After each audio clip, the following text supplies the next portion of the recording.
Gadis itu sengaja menggunakan uang yang berlumuran darah untuk membayar karyawan. Saat memberikannya kepada petugas tol, dia sengaja membuka tangannya, kemudian gunakan matanya untuk meminta bantuannya. Tindakan ini membuat petugas tol sadar akan bahayanya, tapi dia masih dengan tenang mencari uang kembali. Bahkan mengedipkan mata padanya, karena dia tahu jika dia membuat orang-orang itu memperhatikan, gadis di dalam mobil akan berada dalam bahaya. Sampai mobilnya berangkat, pemungut tol segera menelepon polisi. Kemudian rombongan preman itu kembali mampir ke SPBU. Isi tangki dengan bensin 93. Baik. Sambil mengisi bensin, laki-laki itu mengetahui bahwa gadis yang duduk di kursi belakang sangat ketakutan. Karena untuk memeriksa, dia dengan cepat berjalan untuk memulai percakapan secara aktif. Katanya bannya sudah aus, bisa pergi ke samping untuk mengganti ban. Tanpa diduga, pihak lain dengan tegas menolak. Keselamatan adalah yang utama, ya kan? Ya, jawaban gadis itu langsung membuat preman itu khawatir, yang juga membuat laki-laki itu semakin yakin dengan tebakannya. Jadi saat bayar, dia menyebutkan alasan pribadi karena tidak dapat memungut biaya. Harus memberitahu preman itu untuk pergi ke jendela pembayaran. Pikir pihak lain akan keluar dari mobil. Namun tak disangka kewaspadaannya sangat tinggi. Dia mengemudi di sebelah jendela tol, sengaja menghindari tepat di bawah pilar, hindari pandangan kamera. Sampai polisi tiba, para preman sudah lama menghilang. Jadi mereka segera memblokir jalan raya terdekat. Tapi tidak menyangka para preman itu menggunakan jalan kecil itu pergi ke sebuah desa. Saat ini, Yun Feng menyuruh juniornya untuk menjaga gadis itu. Dia ingin pergi ke bank untuk memeriksa apakah dia sudah menerima uang tebusan atau belum. Tapi tunggu sampai dia pergi. Sang junior memandang Hailan yang sedang tidur nyenyak. Benaknya langsung muncul ide buruk. Preman itu mencoba memperkosa gadis itu. Tepat pada saat yang berbahaya, sirene polisi berbunyi. Heng Kai mengira polisi datang untuk menangkap mereka. Jadi segera membawa Hailan pergi. Setelah kedua preman itu bertemu lagi, mereka segera berangkat ke lokasi selanjutnya. Mereka mengikat gadis itu ke sebuah ruangan kosong.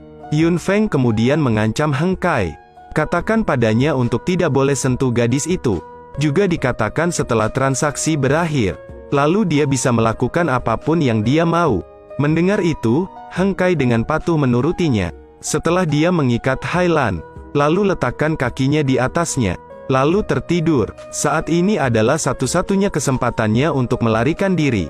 Dia dengan hati-hati menggerakkan tubuhnya, menggunakan tangannya yang terikat untuk merogoh saku preman itu. Saat ini, dia begitu tegang hingga dia tidak berani bernapas. Andai saja dia bangun, maka dia pasti akan dibunuh.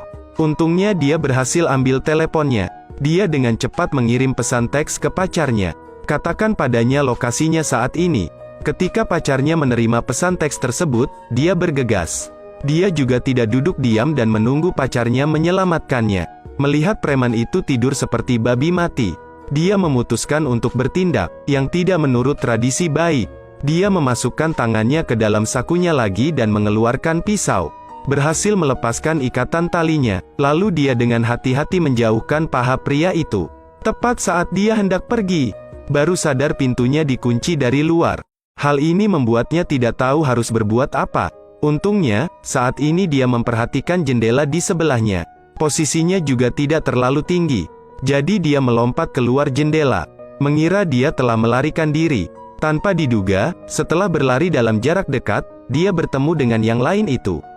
Dia segera mencekiknya dan mengancamnya untuk tidak boleh berbicara. Kalau begitu panggil juniornya. Heng Kai terbangun dan melihat Sandera telah menghilang. Dia segera berlari keluar untuk mencari. Baru saja membuka pintu baja, lalu melihat kakak laki-laki itu berdiri di sana menunggunya lama sekali. Kemudian mereka segera membawa gadis itu pergi dari tempat ini. Setelah polisi tiba, para preman licik itu sudah lari. Tindakan Hailan yang melarikan diri benar-benar membuat marah para preman. Gadis yang diculik baru saja melarikan diri. Tak disangka, tepat di tikungan, dia bertemu dengan preman lain. Melihat polisi hendak mengejar di sini, mereka segera membawa gadis itu pergi. Saat ini pacarnya menemukan mobil mereka, dengan cepat melaju untuk mengejar. Namun di luar dugaan, preman tersebut menemukan ada yang mengikutinya. Kemudian ia sengaja menggiring lawannya ke suatu bagian rel kereta api. Kemudian tunggu saat kereta hendak mendekat. Dia menggunakan kecepatan cahaya untuk melaju ke depan. Berhasil menggunakan kereta api untuk singkirkan pacarnya. Pertimbangkan bahwa semua pintu keluar saat ini diblokir. Setelah negosiasi, mereka pikir itu tempat paling berbahaya, adalah tempat paling aman. Jadi dua pria pintar, memutuskan untuk pergi ke hotel mewah terdekat. Tunggu sampai semuanya tenang kembali. Karena tidak membuat orang lain curiga, Yun Feng menyuruh juniornya untuk berpura-pura menjadi suami Hailan. Saat ini, sebilah pisau ditaruh di dekat punggungnya. Membuatnya tidak berani melawan. Beri aku kamar standar. Anda hanya membutuhkan kamar standar kan? Ya, itu adalah adik laki-laki dan perempuan iparku. Jadi kamar standar baik-baik saja. Depositnya 800. Segera setelah Yun Feng membayar, gadis itu memanfaatkan kesempatan itu untuk menjatuhkan segelas air. Ingin karyawan memperhatikannya. Maaf aku ceroboh. Maaf, berapa banyak uang? Saya ganti rugi. Tidak apa-apa, tidak perlu. Karyawan tersebut sebenarnya menyadari ada yang tidak beres. Setelah melihat sekelompok orang memasuki lift, dia segera menelepon polisi. Tapi tindakan Hailan tadi membuat para preman itu marah. Ketika dia menyiapkan ambil tindakan, tapi dihentikan oleh Yun Feng. Saat ini dia adalah pohon uang. Tunggu sampai mendapatkan uangnya lalu lanjutkan menghitung. Lalu dia ingin keluar untuk memeriksa situasinya. Tapi dia baru saja pergi. Sang junior segera mengesampingkan instruksi kakaknya. Pikirannya dipenuhi dengan pemikiran untuk tidak menyia-nyiakan surga ini. Kali ini dia harus memanfaatkan Sandera sepenuhnya. Tepat ketika gadis itu hendak dalam bahaya. Untungnya, pacarnya berlari ke hotel tepat waktu. Ketika staf membantunya, dia segera bergegas masuk ke kamar. Berhasil menyelamatkan Hailan dari kedua preman tersebut. Tak lama kemudian, mereka ditangkap polisi. Film berakhir di sini.